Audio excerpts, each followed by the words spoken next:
చేశారు. నిజంగా ప్రత్యేకంగా ధన్యవాదాలు తెలియజేస్తా ఉన్నాను వారికి. మరి ముఖ్యంగా మిత్రులారా, నేను చెప్పా మీ భూమి మీ హక్కు ఎందుకు ఇది కల్పించాల్సి వచ్చింది అనేది కూడా మీకు చెప్పాలి. గత పరిపాలకులు ఎవరైతే 2019-24లో ఉన్నారో రీసర్వే గతంలో ఎప్పుడైతే స్టార్ట్ అయిందో దాన్ని అడ్డు పెట్టుకుని కొత్తగా ల్యాండ్ టైటిలింగ్ యాక్ట్ అని తీసుకొచ్చి 2 అనుసంధానం చేసి వాళ్ళు మీ అందరి హక్కులు ధరించాలని చెప్పారు, ట్రై చేశారు. కానీ మేము క్లియర్గా చెప్పాము 2024లో మా గవర్నమెంట్ వచ్చిన తర్వాత, కూటమి ప్రభుత్వం వచ్చిన తర్వాత, చంద్రబాబు నాయుడు గారు, పవన్ కళ్యాణ్ గారు పైన మోడీ గారు హస్తో వచ్చిన తర్వాత తప్పకుండా ల్యాండ్ టైటిలింగ్ యాక్ట్ రద్దు చేస్తామని చెప్పాము, రద్దు చేశాం. కానీ ఏదైతే రీసర్వేలో వాళ్ళు చేసిన పాపాలు, ల్యాండ్ టైటిలింగ్ యాక్ట్ అడ్డు పెట్టుకుని చేసిన పాపాలు సరి చేసుకోవడానికి మనకు ఇంత సమయం పడుతూ ఉంది. లక్కీలీ మన కోళ్ళ పాలన అయితే పూర్తిగా ఈ ప్రభుత్వం వచ్చిన తర్వాత చేసినటువంటి రీసర్వే, అందుకనే 99.9% కరెక్షన్ వచ్చింది. 1% పోయింది, అది కూడా జాయింట్ ఎల్పిఎంలో కోర్టులో ఉంది కాబట్టి. అంటే అంత పారదర్శకంగా చేస్తా ఉన్నాను నిదర్శనం ఈ కాళ్ళ పాలన అని చెప్పి తెలియజేస్తా ఉన్నాను. ఎందుకంటే గత ప్రభుత్వం చేసిన పాపాలు 6,688 గ్రామాల్లో చేసి అన్ని తప్పు తరగ చేసింది, ఎవరికి కూడా సక్రమంగా ఇవ్వలేదు. మేము వచ్చిన తర్వాత గ్రామ సభలు పెట్టాం, రీసర్వే కోసం ప్రత్యేకమైనటువంటి మీటింగులు పెట్టి దాన్ని పరిష్కరించడం కోసం ఎన్నో కార్యక్రమాలు చేశాం. అవన్నీ చేసుకుంటూ ఈ రోజున మేము కొత్త నూతనమైన పుస్తకాలు మీ అందరికి కూడా గర్వంగా పెట్టే విధంగా, మీ అందరికి కూడా గర్వంగా ఫీల్ అయ్యే విధంగా. ఎందుకంటే మేము ఇస్తున్న పాస్బుక్ ఏంటండి, రాజముద్రతో. అవునా, బాగుందా?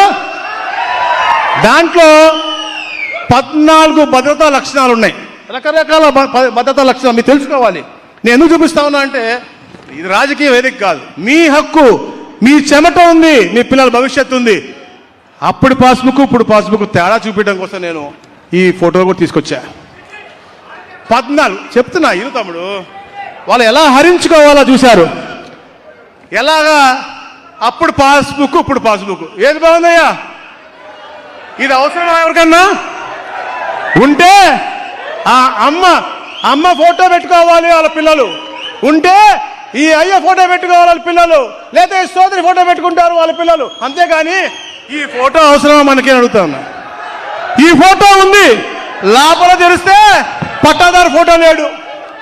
అప్పుడు పాస్బుక్ చూడండి, పట్టాదారు ఫోటో లేదు, కింద చూస్తే ఫోన్ నెంబర్ లేదు, ఆధార్ కూడా 00999 అని ఉంటుంది. అంటే ఏది కూడా పారదర్శకంగా చేసే అలవాటు వాళ్ళకి లేదు.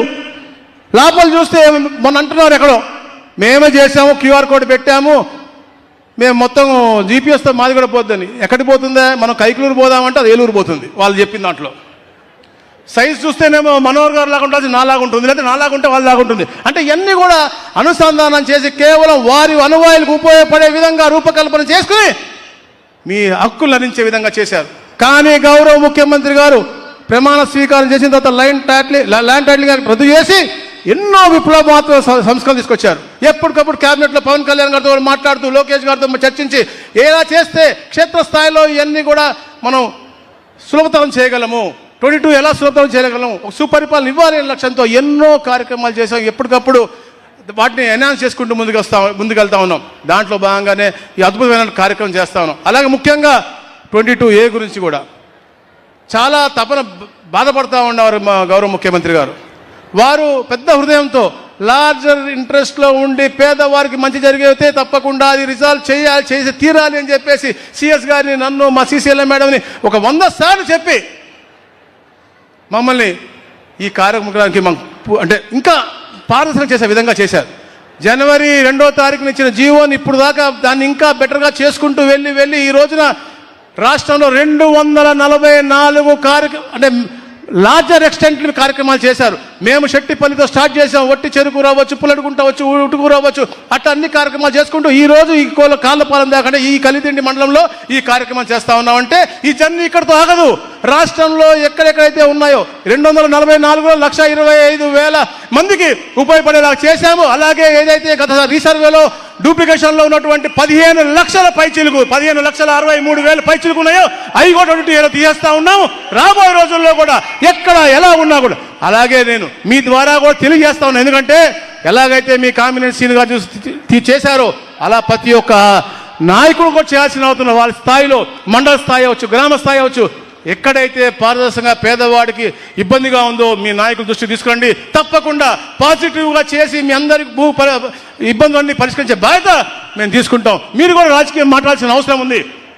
సమయం అయిపోతుంది, కానీ నేను చెప్పాలని కొన్ని అంశాలు చెప్తా ఉన్నాను. ఎందుకంటే మీ పట్ల ఒక దైవ సమానంగా చంద్రబాబు నాయుడు గారు ఎప్పుడు కూడా దీన్ని పూర్తిగా పరిష్కారం చేసి మీకు టోకనైజేషన్ చేసి, అంటే ఇలాంటి ఇబ్బందులు రాకుండా, ఎందుకంటే గతంలో మీ అల్మారాలు పెట్టుకునేవి కావు, గతంలో లాగా ఈ రాబోయే రోజుల్లో తప్పకుండా బ్లాక్ చైన్ టెక్నాలజీ వాడి డిజిటల్ కీస్ పెట్టి ఒక 100ల సంఖ్య కీస్ మీ అన్ని కూడా అలా అరెస్ట్ చేసి పెట్టే విధంగా, ఇప్పుడు మా సీసీఎల్ఏ మేడం చెప్పారు, మీ అన్ని ఆస్తులు కూడా అలా అరెస్ట్ చేసి అలా పెట్టే విధంగా, అంటే ఎవ్వరు కూడా ముట్టుకోలా ట్యాంపర్ చేయాలని లేని విధంగా బ్లాక్ చైన్ టెక్నాలజీ వాడి మీ భవిష్యత్తు మీ పిల్లలకి ఎలా ఇద్దాం అనుకుంటా ఉన్నారో అవన్నీ కూడా సాధ్యం చేసే నాయకుడు చంద్రబాబు నాయుడు గారు చెప్పి తెలియజేస్తున్నా. మీరు కూడా ఎప్పటికప్పుడు ఈ చర్చించాలి. ఈ గొడ్డలి పార్టీ వాళ్ళు వచ్చి మాట్లాడుతూ ఉంటారు దాని మీద, ఎందుకంటే వాళ్ళకి ఎవరు హ్యాపీగా ఉంటారు ఇష్టం లేదు. ఇద్దరు సంతోషంగా ఉన్నా ఇష్టం లేదు. ఈ 2 కులాలు సక్కంగా ఉండకూడదు, 2 మతాలు సక్కంగా ఉండకూడదు, బాగా మొగుడు పిల్ల కూడా హ్యాపీగా ఉండకూడదు. వాళ్ళకి అందరూ కొట్టుకుంటేనే వాళ్ళకి హ్యాపీ వస్తుంది. అందుకనే వాళ్ళు ఎప్పుడు చిచ్చు పెడతారు. నెలకి 10 సార్లు గౌరవ ముఖ్యమంత్రి ప్రజల్లోకి వస్తాను. ఎందుకోసం వస్తున్నారండి? ఆయన కోసమా? కాదు, ఈ రాష్ట్రంలో కావాల్సిన మార్పు కోసం ఏదైతే పెట్టుబడులు వస్తా ఉన్నాయో అవన్నీ కూడా క్షేత్రస్థాయిలో అమలు తీరు చూసుకుంటూ, అలాగే సంక్షేమ పథకాలు మీ అందరికీ అందుతున్నాయో తెలుసుకుంటూ, అలాగే మీ భావితరాలకు మంచి చేయడం కోసం వాళ్ళు బురద వేస్తూనే ఉంటారు. వాళ్ళు వస్తారు. ఇప్పుడు చెప్పారు పార్సారథి గారు, వచ్చినప్పుడల్లా ఏదో ఒక అనర్థం.